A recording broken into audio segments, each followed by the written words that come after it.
C'est la seconde partie. Nous restons sur le Burkina Faso où on évoquait donc cette déclaration du Premier ministre qui estime que le terrorisme est en train de tisser sa toile dans tout le pays. On accueille sur le plateau Sylvestre Béni, directeur de publication de La Manchette. Bonsoir Sylvestre. Oui, bonsoir Samuel et bonsoir à toutes et à tous.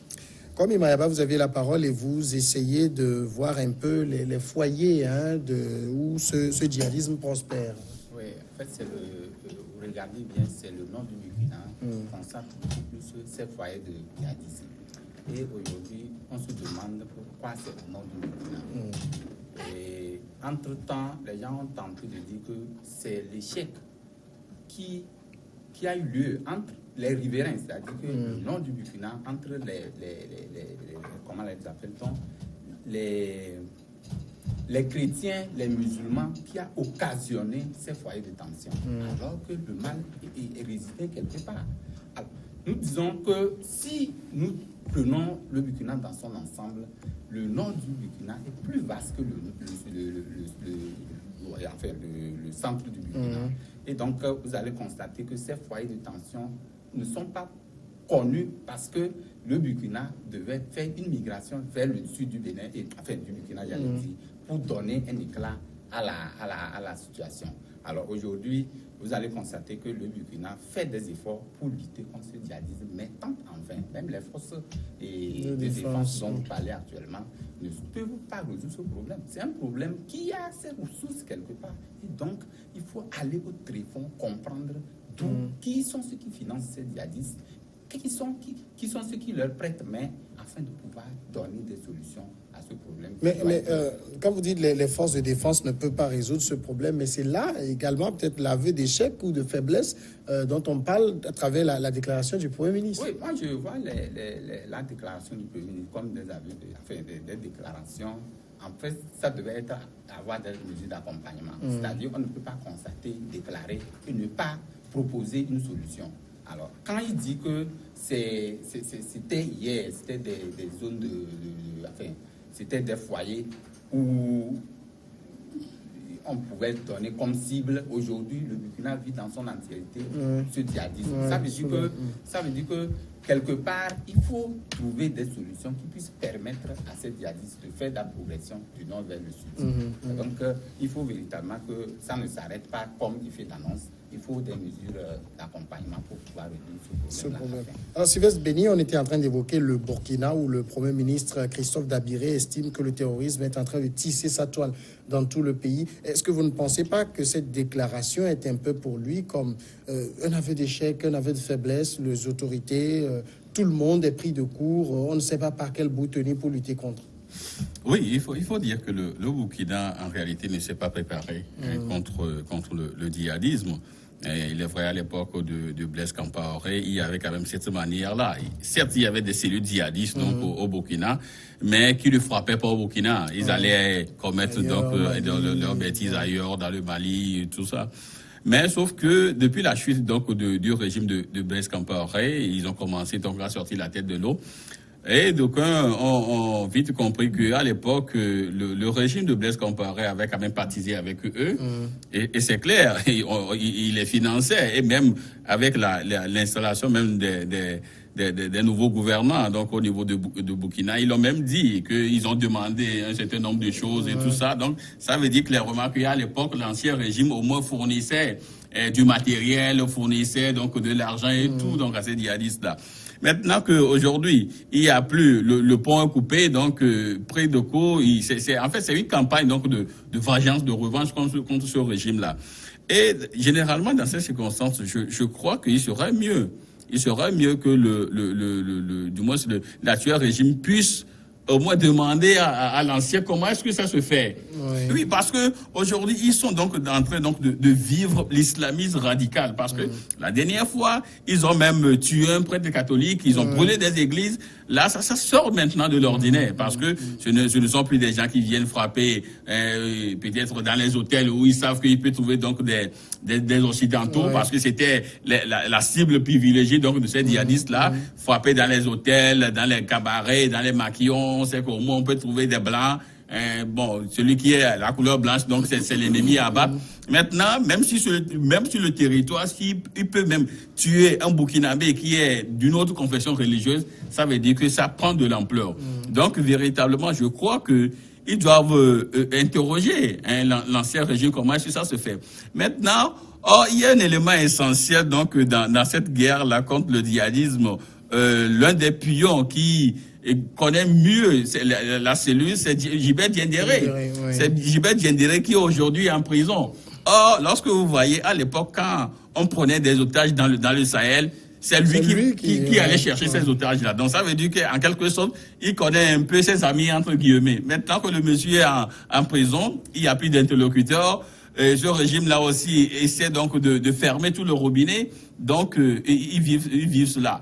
La France a tellement formé, du moins c'est l'effort de défense donc au niveau du Burkina, mais ça ne prenait pas. Donc, en réalité, je crois que ce problème-là, c'est un problème très fondamental. Je crois que j'aurais même préféré que l'actuel président Christian Kaboré aille demander à Blaise Compaoré. Mais comment vous faites? Vous savez, en Côte d'Ivoire, c'est ce que j'aime au niveau donc, de ce pays-là. Si tu n'arrives pas à faire quelque chose que le second le fait bien, on va dire, mon gars, comment toi tu fais? Vous voyez, donc il faudrait véritablement qu'on aille demander à l'ancien régime comment est-ce que vous faites pour qu'il n'y ait plus ces genres donc, de situations. Sinon, aujourd'hui, le pays vit quand même ces pires attaques et puis bon, et ça va prendre encore plus d'ampleur au futur. Alors, Constant, Sylvestre a dit quelque chose d'intéressant, c'est que quand on regarde dans le mode opératoire, ce n'est pas des gens qui s'en prennent à des Occidentaux pour qu'on dise qu'ils envoient un message. Finalement, on ne sait pas trop pourquoi on commet ces attentats. C'est ce que les grands politiques ont appelé de la violence gratuite. Mais il faut aller au-delà pour comprendre ce qu'on appelle violence gratuite. Au départ, au fait, ce mouvement n'est pas un mouvement transfrontalier. Prenez le Boko Haram au Nigeria, qui opère du Nigeria vers l'Afrique centrale. Et vous prenez le djihadisme au Mali, qui évolue vers l'Afrique de l'Ouest. Mais tous ces mouvements sont soutenus, ont leur source en réalité en Libye, depuis la déstabilisation de la Libye. Mais qui a déstabilisé la Libye et qui entretient ces forces, qui les arme?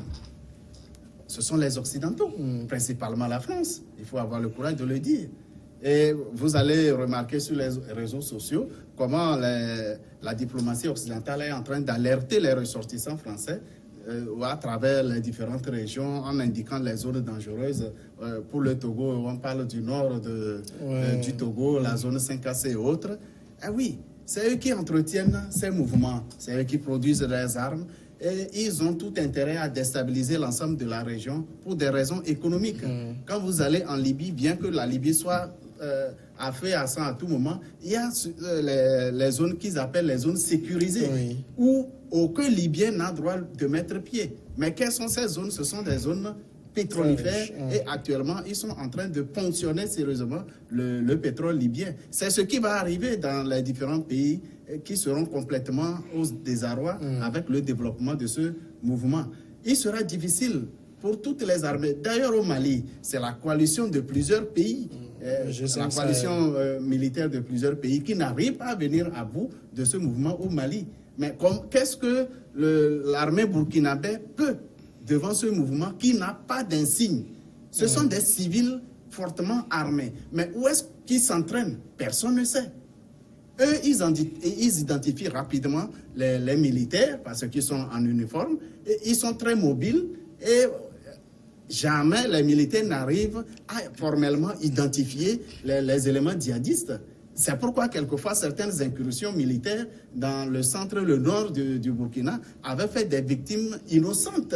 On s'en prenait aux populations peules qui, semblerait-il, soutenaient d'une manière, ou du moins les djihadistes se cachaient dans certains groupes ethniques tels les Peuls.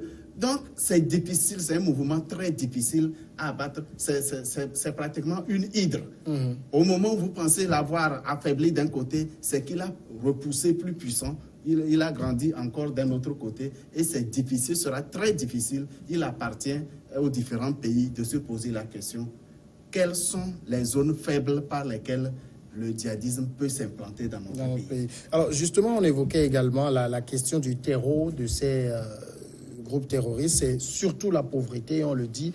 Est-ce que c'est simplement en attaquant de ce côté-là qu'on peut résoudre le problème? Non, moi, je ne vois pas ça dans ce sens. Parce que, vous savez, et ces gens, aujourd'hui, je dis que c'est né où? C'est né du fait qu'en 2014, la révolution de 2014, chassant Compaoré du pouvoir, qui a créé tous ces foyers de tension. Et vous allez constater que, du coup, ça prend d'autres dimensions. Et lesquelles? Vous regardez, c'est aujourd'hui les djihadistes ciblent que les chrétiens. Et la foi des nez, c'est six chrétiens, dont un prêtre. La semaine précédente, sonné, il y avait des voilà. Donc, dont un pasteur. Oui. Justement. Donc, vous voyez constater que après la chute de Compaoré, il y a beaucoup de personnes qui étaient alliées hier de Compaoré qui sont rentrées dans le jeu. Et donc, c'est tout un agglomérat qui met tout le monde dans une situation où peut-être c'est toi qui le fais par intérêt. Donc, qui vous dit aujourd'hui que les autorités du Burkina n'ont pas leur main derrière ces djihadistes, ne leur apportent pas de soutien. Donc, nous constatons véritablement qu'il n'y a rien sans cause. Et tout... Ça veut dire que même la lutte qu'on semble faire contre ce phénomène, c'est du folklore? Non, en fait, c'est une lutte en principe pour prendre... Il faut creuser, il faut aller au tréfonds. Ce n'est pas... moi, je dis, s'il faut faire des effets, il faut faire des annonces pour des annonces. Ça ne peut pas résoudre le problème du terrorisme. Alors que, vous savez, comme l'a dit Constant et enfin, Lemou tout à l'heure, ça vient d'où? C'est la révolution, c'est les conséquences de la révolution. Et chaque fois que nous disons qu'on ne peut jamais accéder au pouvoir par la révolution, il y a les règles fondamentales par lesquelles il faut accéder au pouvoir. On a chassé Kadhafi, l'instabilité dans ce pays est inouïe. Aujourd'hui, on n'arrive pas à résoudre le problème carrément. Nous sommes au Burkina, Compaoré a été chassé. En fait, il faut préconiser les voies démocratiques pour accéder au pouvoir. C'est les conséquences de la révolution. Donc, je mets ça à l'actif de la révolution de 2014 qui a fait chasser Blaise Compaoré. Et pour les nouvelles autorités, est-ce que, comme le dit Sylvestre, il faut prendre langue avec Blaise Compaoré? D'ailleurs, il a envoyé un courrier où il proposait même ses bons offices pour régler la situation. Bon, en fait, moi, je ne m'inscris pas dans cette logique parce que rien ouvertement ne montre que c'est les clans de Compaoré qui mènent ce combat. Donc, c'est des sources officieuses. En fait, c'est des réflexions. Les gens se disent, ou bien, puisqu'il n'y a pas de source officielle qui puisse montrer que c'est avec Compaoré officiellement, un président va quitter, aller rencontrer quelqu'un, montre-moi les voies par lesquelles vous passez pour résoudre le problème. Je pense que peut-être Compaoré peut apporter sa contribution, mais ce n'est pas à Kaboré d'aller vers Compaoré pour peut-être lui proposer, montre-moi comment tu pouvais, tu faisais pour régler la situation. Non. Moi, je crois que ce serait peut-être, pour l'instant, pour ce régime-là, ce serait la meilleure option. Maintenant, parce que, vous savez, si vous voyez donc la manière dont les choses se passent, vous verrez que c'est juste au départ donc de Compaoré qu'on revoit ça. Mais s'il faut mettre à l'actif donc de la révolution, moi je dirais non, d'autant plus que vous voyez que même la Côte d'Ivoire a connu la guerre. Eux, c'est même pas une révolution, la guerre, la vraie guerre. Mais pas pour autant que les gens, il y a des armes qui circulent, mais il n'y a que, c'est une seule fois qu'on a entendu l'attentat du Grand Bassam. Mais est-ce que vous avez encore une fois entendu parler d'attentat donc en Côte d'Ivoire? Non, parce que pourquoi? Il y a quelqu'un qui est sur ce territoire-là, Blaise Compaoré. Donc ça veut dire que ce monsieur, quelle que soit donc la situation aujourd'hui, est incontournable pour régler cette situation-là. Même déchu, parce que le monsieur a fait tellement d'années au pouvoir, il connaît quand même, je vous dis, cette cellule-là, la cellule djihadiste a tellement de ramifications. Mais le monsieur, il a fait tellement d'années, il connaît là où il faut et tenir, ne serait-ce que pour avoir ces personnes-là dans ses mailles. Et depuis ces 37 ans, ou je sais pas, 27 ans de pouvoir, il n'y a pas eu d'attaque sur son territoire. Mais maintenant, une fois qu'il est parti, on connaissait les états. Donc, c'est le mieux aujourd'hui, c'est même si on peut même exclure peut-être Compaoré, mais des gens de son régime, du moins ceux qui ont tenu donc la cellule de défense, il faut leur dire, mes amis, comment est-ce que vous avez fait Oui, pour voir si ils ont quand même du moins la solution qui va se vivre dans leur dire. En fait, au temps de Compaoré, il était pratiquement le doyen des chefs d'État de la sous-région. Et c'est un militaire de formation. Il a connu l'évolution de beaucoup d'armées de la sous-région. Mais il a failli de peu pour que les forces nouvelles prennent le pouvoir d'Abidjan. Quand il a soutenu, disons, le camp que dirigeait l'autre Guillaume Soro. Donc, au fait, aujourd'hui, Blaise Compaoré est en train de rendre service à la Côte d'Ivoire qu'il a accepté, qu'il a accueilli et il vit tranquillement. Tous ces mouvements, puisqu'il les connaît, il sait vers qui envoyer, quel émissaire, quel type de négociation faut-il mener pour arrêter ces histoires-là. Mais ça veut dire quoi? Il sera indispensable pour son pays? En tout cas, c'est un ancien président. C'est quelqu'un qui a une grande expérience dans la gestion militaire, sécuritaire, dans la gestion politique de son pays. N'eût été cette révolution qui l'a chassé du pouvoir, si c'était une élection démocratique qui a amené une nouvelle personne à la tête du Burkina, l'ancien président est indispensable pour accompagner le nouveau régime. C'est que nous nous amusons à gâcher les ressources nécessaires pour avancer. On pense qu'il faut rompre avec 50 ans de règne, 30 ans de règne. Ce n'est pas rien. Il y a toujours un actif qu'il faut préserver et se servir de cet actif pour avancer. Lorsqu'on cherche coûte que coûte à tirer du rouge ou du moins multiplier tout le passé du pays par zéro, ce qui est sûr, on n'a pas encore les racines suffisamment enfoncées pour tenir face aux différents mouvements qui pourraient envahir nos pays sous de nouveaux règnes. Et c'est l'exemple du Burkina. Il y a quelques mois, je lisais l'ouvrage là de Charles Blegoudé, de l'enfer, je reviendrai, où il faisait déjà une confession en ce qui concerne celui djihadiste, là, parce qu'il a fait une cellule avec un djihadiste qui a quand même décrit le mode opératoire et où ils sont avec leur relation avec le régime burkinabé, et le monsieur a tout dit. Donc ça veut dire qu'aujourd'hui, Compaoré est incontournable. S'il faut circoncire ces attaques djihadistes là au Burkina, Compaoré est indispensable. Maintenant, si on ne peut pas toucher lui directement, au moins des hommes de son régime, il faut les écouter. Peut-être que ça va. Oui, mais pour ajouter que vous regardez, vous savez, les gens, moi je me dis que les gens se sont servis de la chute de Compaoré pour en faire un problème, une situation. Vous allez constater que ce qui se passe au Burkina, ce qui finance cette djihadiste, ce n'est pas Compaoré. Ce n'est pas Compaoré. Ça vient peut-être des pays islamiques. Regardez, par exemple, les attaques les plus coûteuses aujourd'hui, c'est contre les chrétiens. Donc, n'oubliez pas que les armes qui entrent, tout ce qui se fait au Burkina, ce n'est pas l'actif de Compaoré. C'est vrai, on a profité du départ ou de la chute de Compaoré pour créer une situation et puis les gens profitent de ça. En fait, je pense que la question religieuse n'est qu'un argument. La question religieuse est un argument. Les pays islamistes n'ont pas nécessairement besoin d'installer les pouvoirs islamiques un peu partout dans le monde. Et ils sont conscients, ces pays sont conscients qu'ils ne peuvent pas. Mais les djihadistes ou les islamistes, certains islamistes radicaux, sont utilisés par les grandes puissances pour déstabiliser des zones. En réalité, la stabilité en Afrique n'arrange pas l'Occident. Ça, c'est vrai. Alors, il faut aller chercher les sources en Occident. D'accord. On va changer de sujet. C'est vrai que la question burkinabé est passionnante. On passe maintenant au Bénin rapidement. Un important dispositif de sécurité a été mis en place jeudi aux abords du Parlement béninois à Porto Novo pour l'installation des 83 députés élus lors d'un scrutin controversé dont l'opposition avait été exclue. Des engins de l'armée, de policiers et des militaires en armes étaient déployés autour du siège du Parlement, entourés de nombreuses barricades. Des détachements de policiers et de militaires ainsi que des engins blindés ont également été déployés dans les localités voisines comme Semekodi. L'exclusion de l'opposition des législatives du 28 avril marquée par un taux d'abstention record de 73% avait donné lieu à une série de manifestations.